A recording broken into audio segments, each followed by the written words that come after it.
What's up, boys and girls? We are live. It is Tuesday. Bryce Harper got it done yesterday on his birthday and pushed us on that over we had. Lowe actually didn't strike out twice. He only went once, but we got receiving yards. I don't know how Staley's still the coach of the Chargers, man. Like, I feel like he's just misusing the talent there so much. And then Herbert missed those big throws last night. I mean, he missed Keenan for 2 40-plus yard plays. Yeah, I don't know if I blame the coach as much as everyone else, but I don't think he's like a coach worth hanging on to, so I'm not going to fight it. Herbert missing Keenan mattered. They came out ready. They came right down the field and scored. Dude, I had 14 points in the first 5 minutes and then nothing. I was like, yay, my over's a lock. And then silence. Yeah, I mean, Dallas running Pollard, who's an outside zone guy, continually up the middle, like, just weird. But at the same time, I always say, like, who are they going to replace Staley with? Like who could they grab right now that, would be an upgrade? So that's always one of the questions is, what's actually there. Yeah, people like calling for heads with no backup plan. Yeah, I've definitely experienced it. Well, we got playoff baseball. We got some college football tonight. We got a decent-sized NHL slate. And I'm going to kick it off with the moonshot, and we're going to the college football scene. This is just simple for me. So Malachi Corley's receiving prop is 92.5. Colin Lacey's is 104.5.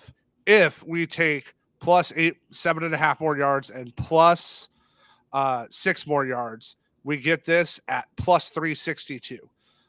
This is pretty much the focal points of both of these teams' offenses. Corley had 200 yards and 3 TDs last week. Lacey hasn't had less than 140 yards this season. This is a great spot for them. So this is who their offenses both run them through, and we're going to stack them up for a moonshot today. Oh, I like all that explanation, and man, I'm afraid of my pick, but math is math, and I don't care. I'm getting on the Diamondbacks. I hate getting in front of a hot team like Philly. They're just seeing the ball well. They're having fun there. The stadium's alive. It seems like they're well on their way to the World Series. But plus 1.5 Diamondbacks, minus 135 is just insanely cheap. I believe the other side is getting overplayed. I think the Philly minus 1.5 is getting overplayed here, and that's where the value comes from. So best bet openly bet, D-backs plus 1.5, minus 135. All right.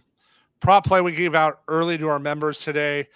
See if you can still get this. But we went with Brock Boser of Vancouver, over 2.5 shots on goal at plus money. This is going to close at minus 130 and up today. Philly gives up like 62 shot attempts a game and over 30 shots on goal. So Boser's the main point. He's their number one guy on their second line, which means he's getting a majority of the shots.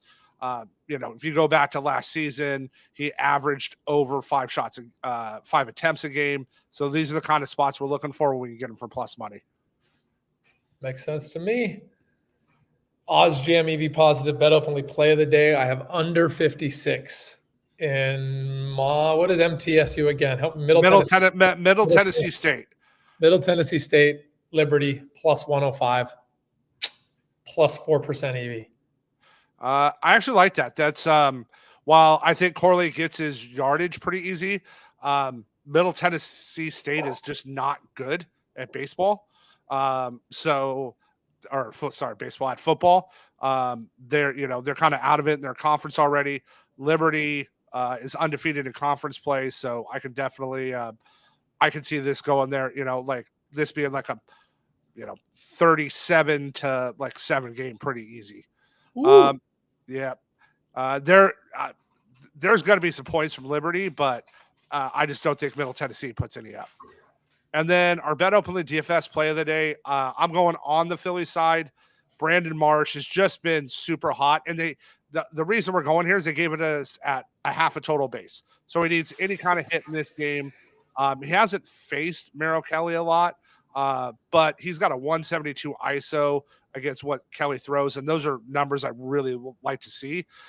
So this is just a play for one of Philly's hottest hitters, and they gave it to us at a half a base at minus 115 instead of 1.5 today. Mighty Gents, the next 60 seconds, Trev and I are going to feed you our 5 free plays of the day. It's been value nonstop since we've been doing this for about 6 months. Trev, I want to hand you that mic on that moonshot.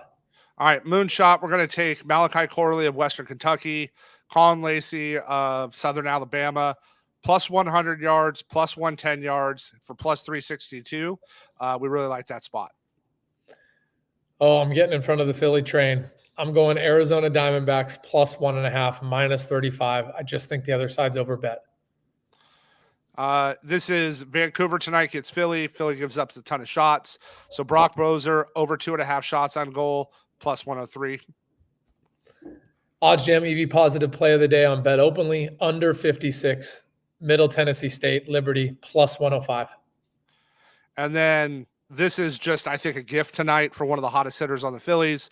Our Bet Openly DFS play of the day, Brandon Marsh of Philly, over a half total base at minus 115. Lot of boy, my dude. Let's stack. All right, let's go. Have a good day. Later.